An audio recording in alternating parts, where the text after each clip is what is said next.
A las 11:47 de la noche del martes, ocurrió algo en el norte de Israel sobre lo que vengo advirtiendo desde hace casi 2 años. Y es algo que la cúpula política en Washington simplemente se negó a tomar en serio hasta que ya fue demasiado tarde para hacer algo al respecto. En un lapso de apenas 4 horas con 19 minutos, los sistemas de ataque de precisión iraníes destruyeron sistemáticamente los 18 depósitos de almacenamiento y distribución de combustible que abastecen al Comando Norte de las Fuerzas de Defensa de Israel. Escúchenme bien, no destruyeron algunos ni la mayoría, acabaron con los 18. Absolutamente todas las instalaciones encargadas de mover el diésel, el combustible de aviación y los lubricantes para vehículos blindados desde el sistema portuario hacia el torrente sanguíneo operativo del teatro militar más crítico de Israel quedaron reducidas a cenizas y fierros quemados antes de la medianoche. Llevo 3 décadas analizando la guerra de blindados y he estudiado cada enfrentamiento de tanques importante, desde el Sinaí hasta el Golfo y las llanuras del este de Ucrania. Y puedo decirles con total convicción profesional que lo que le pasó a la fuerza blindada del norte de Israel esta mañana representa una de las campañas de aniquilación logística más eficientes en la historia de la guerra terrestre moderna. Irán no necesitaba destruir esos tanques, solo necesitaba destruir lo que los alimenta. Y en una sola noche de operaciones hicieron exactamente eso de manera impecable. Los números no dejan lugar a dudas ni a interpretaciones.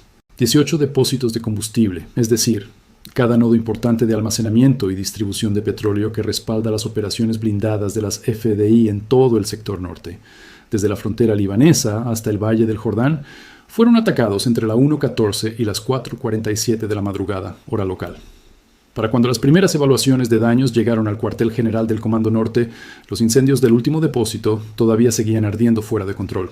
200 tanques de batalla principales, Merkava 4, que son literalmente la columna vertebral de la disuasión terrestre de Israel en el frente norte, se quedaron con reservas de combustible que, bajo condiciones operativas sostenidas, les durarán aproximadamente de 36 a 48 horas de movimiento activo.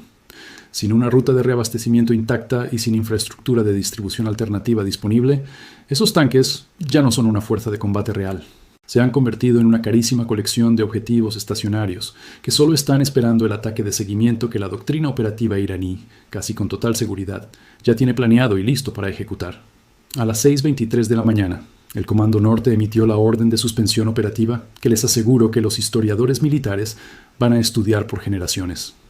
Fíjense que no fue una retirada, ni un repliegue táctico hacia posiciones preparadas, fue una suspensión. Es el reconocimiento formal y doloroso de que la fuerza ya no puede ejecutar su misión asignada porque la base material y logística de esa misión ha sido destruida por completo. En términos prácticos, esto es entregar la iniciativa operativa, algo que trae consecuencias que van mucho más allá de la situación táctica inmediata en el terreno. Cuando un mando suspende las operaciones porque sus tanques se han quedado secos, no es que simplemente hagan una pausa para respirar. Le están cediendo la iniciativa a un adversario que ahora puede maniobrar, reforzar y posicionarse sin enfrentar oposición, y que además ha demostrado tener la precisión y la voluntad para usar cada hora de esa libertad de manera altamente productiva. Hoy vamos a responder a las preguntas que tienen al Gabinete de Guerra de Israel y al Consejo de Seguridad Nacional en Washington, encerrados en sesiones de emergencia en este preciso instante. ¿Cómo logró Irán identificar, apuntar y destruir 18 depósitos de combustible distintos al mismo tiempo sin fallar? ¿Y qué nos dice la precisión de esos ataques sobre la arquitectura de inteligencia que Teherán ha estado construyendo en las sombras durante años? ¿Qué significa realmente la inmovilización de 200 tanques Merkava 4 para la capacidad de Israel de defender su frontera norte contra una fuerza terrestre de Hezbollah que se ha estado preparando exactamente para este escenario? ¿Por qué la suspensión operativa del Comando Norte ha enviado ondas de choque a través de todas y cada una de las capitales de la OTAN? ¿Qué nos revela todo esto sobre la verdadera vulnerabilidad de las estructuras militares basadas en armamento pesado en esta nueva era de interdicción logística de precisión? Y lo más importante, ¿hacia dónde va este conflicto ahora que Irán ha demostrado que puede paralizar todo un frente sin dispararle un solo tiro a un solo tanque? Si este análisis les está dando la profundidad y la honestidad cruda que un conflicto de este nivel exige, suscríbanse y quédense conmigo. Denle like. Compartan este desglose con cualquiera que esté tratando de entender lo que realmente se está desatando en el Teatro del Norte y dejen su evaluación en los comentarios. La conversación que se está dando en esta comunidad es de las más serias e informadas que van a encontrar en cualquier lado. Ahora sí, vamos a meternos de lleno en el desglose completo de lo que pasó. La arquitectura de selección de objetivos detrás de la campaña de ataques a los 18 depósitos es, desde un punto de vista puramente profesional, el elemento más instructivo y revelador de toda la operación. Nos demuestra un nivel de preparación de inteligencia y planificación operativa que va muchísimo más allá de lo que los adversarios de Irán habían calculado públicamente como su capacidad militar actual. Déjenme explicarles paso a paso lo que este problema de selección de objetivos implica realmente, porque la dificultad no es tan obvia para los observadores que no tienen un trasfondo en logística. Los depósitos de combustible que respaldan las operaciones de los blindados no son instalaciones enormes, estáticas y fáciles de ver, plantadas en medio de un terreno abierto con marcas claras que dicen «dispárame». Están deliberadamente dispersos, parcialmente enterrados, camuflados y distribuidos por toda el área operativa, específicamente para evitar exactamente el tipo de ataque logístico fulminante que Irán acaba de ejecutar. La infraestructura de combustible del sector norte de las FDI fue diseñada teniendo la dispersión como su principal concepto de supervivencia en el campo de batalla. La suposición era que ningún adversario podría localizar, apuntar y atacar simultáneamente la cantidad de nodos necesaria para provocar una falla total de suministro en todo el sector. Esa suposición descansaba en una postura de negación de inteligencia, manteniendo las ubicaciones precisas de los nodos de almacenamiento fuera de las bases de datos de objetivos del enemigo a través de seguridad operativa, control de emisiones y ocultamiento físico. Pero lo que demostraron los eventos de esta noche es que la preparación de inteligencia de Irán había penetrado esa postura de negación por completo y sin dejar rastro. Cada uno de los 18 depósitos apuntados fue impactado con armas que llegaron a puntos de mira precisos, no a ubicaciones aproximadas en el mapa. No fueron ataques de efecto de área diseñados para ver si le atinaban a una instalación en cierto radio, sino impactos directos y calculados en la infraestructura específica de almacenamiento y distribución de cada nodo. Ese nivel de fidelidad a la hora de atacar requiere una base de datos de objetivos construida a lo largo de años, mediante una combinación letal de inteligencia de señales, análisis de imágenes, reportes de fuentes humanas y potencialmente recopilación cibernética contra los sistemas de gestión logística que rastrean el inventario en el sector. El paquete de ataque en sí estuvo formado principalmente por municiones merodeadoras a reacción Shahed 238 y misiles balísticos de precisión Fateh 110. Esta combinación le presentó al sistema defensivo israelí dos problemas de enfrentamiento fundamentalmente distintos al mismo tiempo. Los misiles balísticos Fateh 110 llegaron a velocidades terminales hipersónicas desde gran altitud, exigiendo toda la atención y los recursos de las baterías Arrow y Patriot. Mientras tanto, los drones Shahed 238 llegaron simultáneamente a baja altitud desde múltiples ejes, aprovechando el punto ciego del radar que se creó cuando los sistemas de defensa estaban totalmente enfocados en la amenaza balística de arriba. Los 18 depósitos estaban distribuidos en un área geográfica de unos 4.800 kilómetros cuadrados.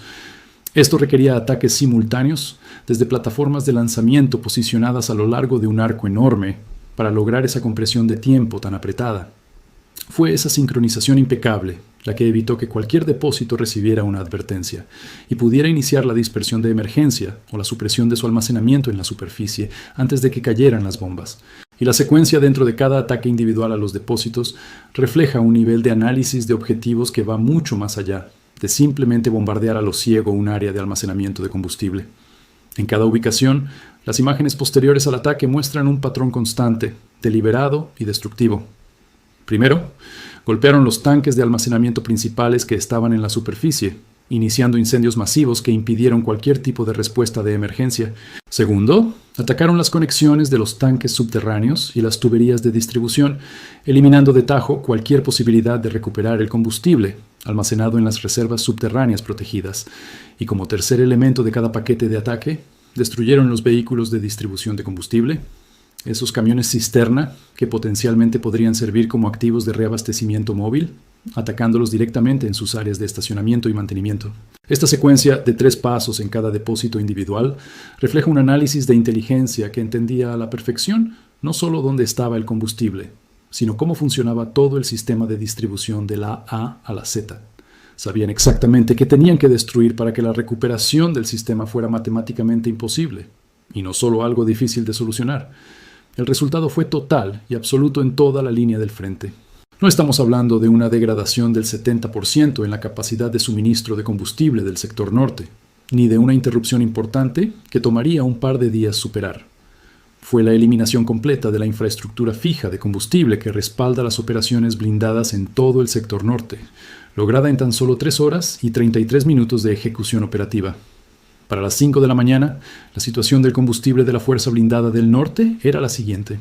Los 200 tanques Merkava 4 de la 36, división blindada, y los elementos de sus brigadas adjuntas tenían cargas de combustible interno que iban del 40 al 85% de su capacidad, dependiendo de qué tanta actividad operativa tuvieron en las 24 horas previas. A los ritmos de consumo de movimiento operativo, esto representa entre 18 y 41 horas de combustible restante por cada bestia de acero. Sin reabastecimiento, el vehículo más eficiente de toda la fuerza se quedará sin combustible operativo dentro de las 41 horas posteriores a la destrucción del depósito, y el menos eficiente llegará a ese punto en apenas 18 horas, dejándolos varados. No existe una infraestructura fija alternativa que sea capaz de proporcionarles ese reabastecimiento de emergencia. La ruta terrestre para traer suministros desde los depósitos del sector central implica moverse por una red de carreteras que la doctrina operativa de Irán, casi con total seguridad, ya tiene bien medida y en la mira para ser interceptada. La matemática aquí no es nada complicada y la ecuación tiene una sola respuesta, y no es nada buena para Israel. El Merkava 4 es honestamente uno de los mejores tanques de batalla principales que se han construido. Lo digo sin medias tintas ni motivos políticos. Es un sistema de armas impecable que refleja décadas de experiencia operativa israelí y pura innovación en ingeniería. Su blindaje compuesto, el motor al frente para proteger a la tripulación, su control de tiro y la capacidad de llevar infantería atrás lo hacen una bestia en el campo de batalla. Pero la realidad es que ninguna de esas maravillas tecnológicas sirve para nada sin combustible. El Merkava 4 trae un motor diésel de 1500 caballos de fuerza que se traga unos 400 litros por cada 100 kilómetros en carretera, y mucho más a campo traviesa o en combate. Con una capacidad interna de 1400 litros, teóricamente te da un rango de 500 kilómetros bajo condiciones ideales, pero en un entorno de alta intensidad como el Frente Norte, con constantes cambios de posición, motor encendido para clima y sistemas, y un terreno pesado, el consumo por hora se dispara y el rango cae en picada. 200 tanques al 60% de capacidad en el momento del ataque suman unos 168.000 litros de combustible en total. Bajo condiciones operativas continuas, justo lo que te exige la presión de Hezbollah en el norte, esa reserva te da para menos de 30 horas de maniobras activas antes de que los primeros blindados se queden secos. En menos de 48 horas tras la destrucción de los depósitos, esta fuerza pasó de ser una unidad blindada móvil letal a una simple colección de posiciones defensivas estáticas. Lo que hace tan grave esta parálisis es la enorme ventaja que le regala al enemigo que se supone debían disuadir. La capacidad antitanque de Hezbollah, armada con misiles guiados por Laser Cornet, sistemas Metis y ahora los de la vieja iraníes, está optimizada para pegar a 5.500 metros desde escondites. Contra un tanque en movimiento la cosa es complicada, pero contra blindados estáticos varados por falta de diésel, la balanza se inclina brutalmente a favor del tirador. Un Merkava estacionado porque no tiene gasolina no es una defensa. Es un tiro al blanco, esperando a que el enemigo calcule su disparo con toda la calma del mundo.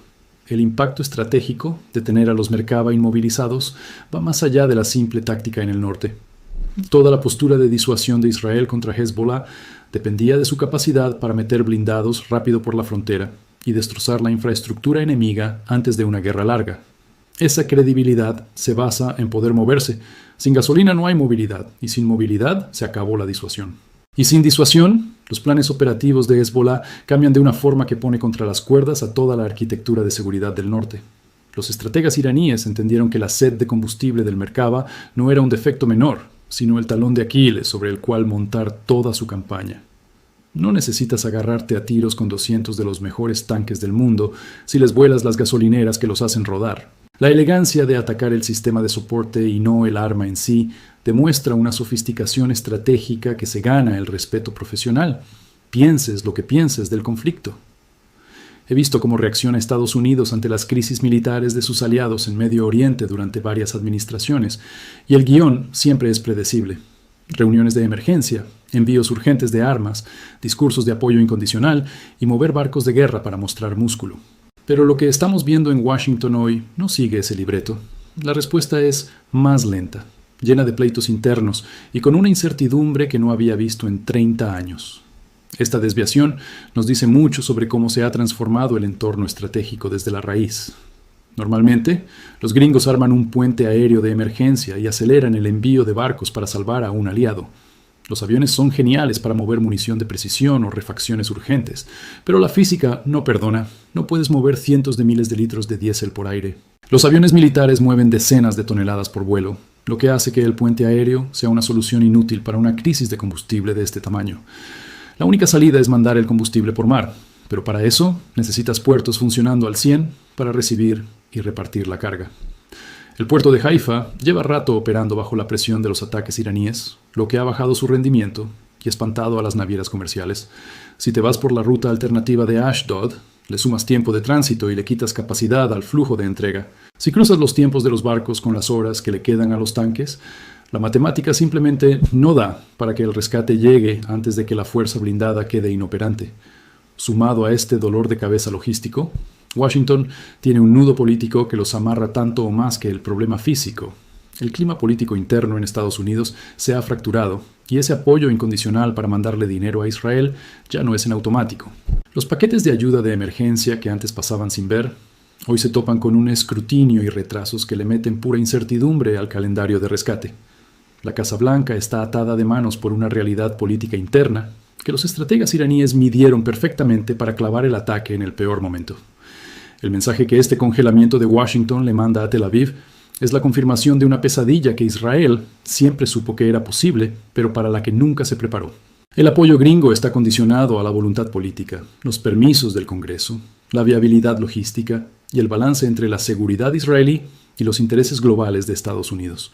Cuando esas 4 condiciones te juegan en contra al mismo tiempo, la amenaza teórica se vuelve un golpe de realidad que no se arregla con puras palabras de consuelo diplomático, y el resto de la región ya está tomando nota de las dudas de Washington. Los países del Golfo que mantenían neutralidad pública pero apoyaban a los gringos por debajo de la mesa, ya están recalculando todo de urgencia.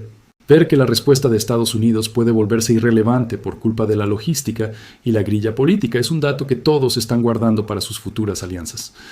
Ese imperio de influencia que Estados Unidos armó, prometiendo rescates rápidos, está mostrando fracturas estructurales que no se van a sellar, ni cuando por fin lleguen las pipas de diésel a Israel. Hay una asimetría brutal en este conflicto que Occidente siempre menosprecia, porque no les conviene aceptar la realidad que rompe sus manuales. Es la diferencia entre un ejército que pelea porque el gobierno lo mandó y otro que pelea porque su gente sabe que no hacerlo es peor que morir en combate. El desempeño operativo de Irán, la inteligencia para armar los blancos, la planeación de las 18 secuencias y la precisión perfecta en una sola noche no nacen de la obligación profesional. Vienen de una convicción nacional moldeada tras 50 años de bloqueos, entendiendo que la soberanía de veras requiere fuerza militar y los pantalones para usarla cuando toca. Los soldados que armaron esta operación lo hicieron movidos por algo que ningún cheque de asistencia militar de Estados Unidos te puede comprar si no lo traes en la sangre. Lo hicieron sabiendo por qué pelean y asumiendo el costo de hacerlo. Compara esa motivación con lo que te dice la orden de suspender operaciones sobre la moral del Comando Norte de Israel. Un mando blindado que frena en seco porque le volaron sus gasolineras toma la decisión lógica. No te vas a gastar tu última reserva atacando a ciegas. Pero también te demuestra que toparon con pared y llegaron al límite del librito para el que se prepararon.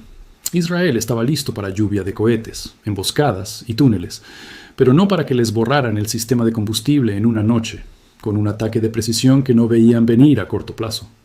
En esa brecha entre lo que esperas y lo que de verdad pasa, es donde los ejércitos se adaptan o mueren usando tácticas viejas.